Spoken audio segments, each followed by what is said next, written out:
In class example 2.42, we'll analyze a polynomial function in order to draw a detailed sketch. Here, we'll do some of the analysis conceptually, and for the rest, we'll use our calculator. We're given the polynomial p of x equal to 2 times x plus 2 times x minus 1 squared times x minus 3. Let's start by determining the start and end behavior of the graph and the coordinates of all intercepts.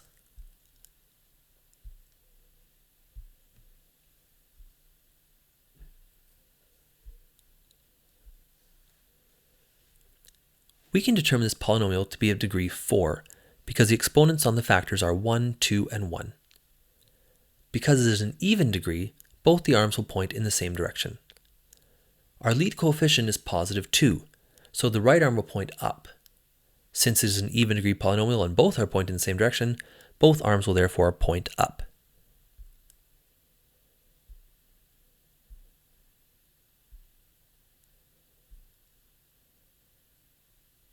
In order to determine our x-intercepts, we look at the zeros generated from each factor in the factored form of the function. Here, x plus 2, x minus 1, and x minus 3 generate zeros at negative 2, 1, and 3. We'll discuss the effects of the multiplicity later.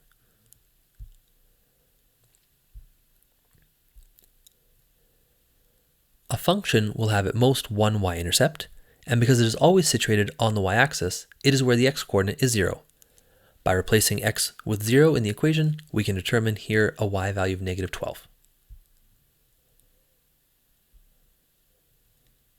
This will represent mostly all we can do without our graphing calculator or a lot of work. So we're going to type this in now to our calculator to see what it'll show us. We encourage you to use the window settings shown here. Notice in particular that the y minimum has been extended down to negative 40. Now, as a next step, we'll be asked to determine the coordinates of any absolute maximum or minimum points on the graph, as well as to write the range of the function. Let's first clarify what it means to be an absolute max or min. A maximum point is the peak of any mountain, the point that is higher than its two neighbors.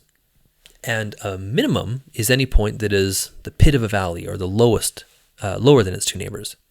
However, in order to be an absolute maximum or an absolute minimum, a point must be the single highest point of the entire graph or single lowest of the entire graph. We already know here that because the two arms are pointed up to infinity, this graph will have no absolute maximum, which also means the range will continue up to positive infinity. However, it will somewhere bottom out and have a lowest point. This will be the absolute minimum, and we can see from our graph that it will happen in quadrant 3.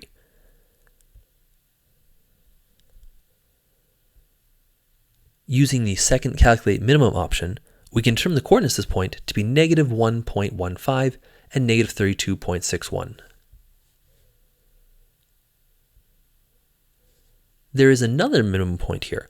This will be called a local or relative minimum, because it is a minimum, but is not the most minimum of the entire function.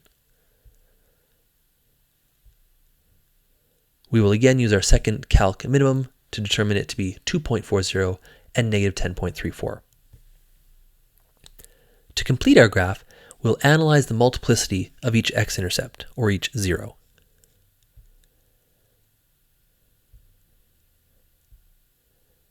We see that where the multiplicity was 1, represented by the exponent of 1 on the factors of x plus 2 and x minus 3, the graph, or the curve, simply passes the x-axis. Where there was an exponent of 2 on the factor of x minus 1, the x-intercept at positive 1 has a multiplicity of 2 and therefore bounces off the x-axis. This is enough for us to complete our graph.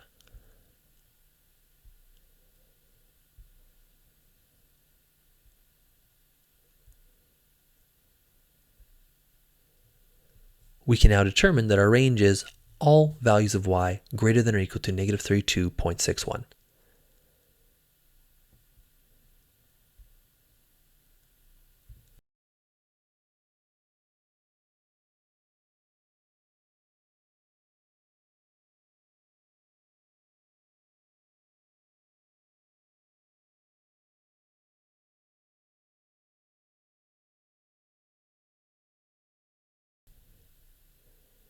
Let's sketch one more polynomial to really ensure our comfort with this.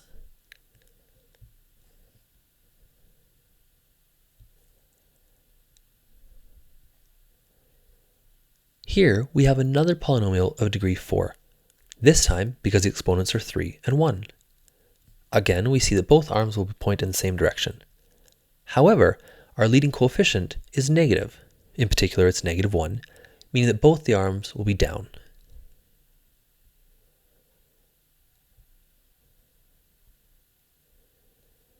We have two distinct x-intercepts, one occurring at -2 and one occurring at +2.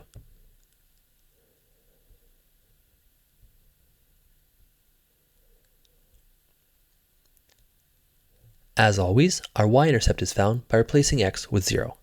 Here we find a height of 16.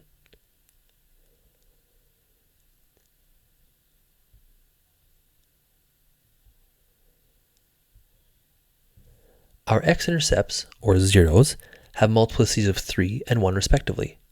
We know that a multiplicity of 3 means a point of inflection, or a squiggle across the x-axis, and a multiplicity of 1 means that it passes cleanly through once.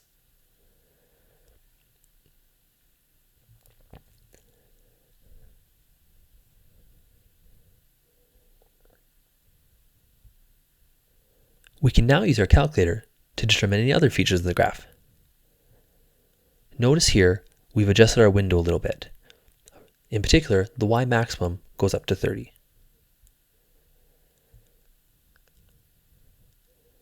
In order to determine the coordinate of the absolute maximum point here, we'll press second calc maximum. Now you'll notice on the calculator, it shows a coordinate of 0.9999982.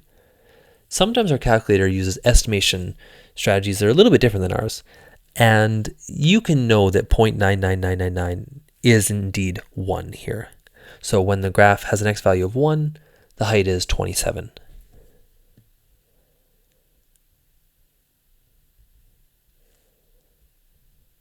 Because this is the single highest point on the graph, we can say that our range is all values of y less than or equal to 27.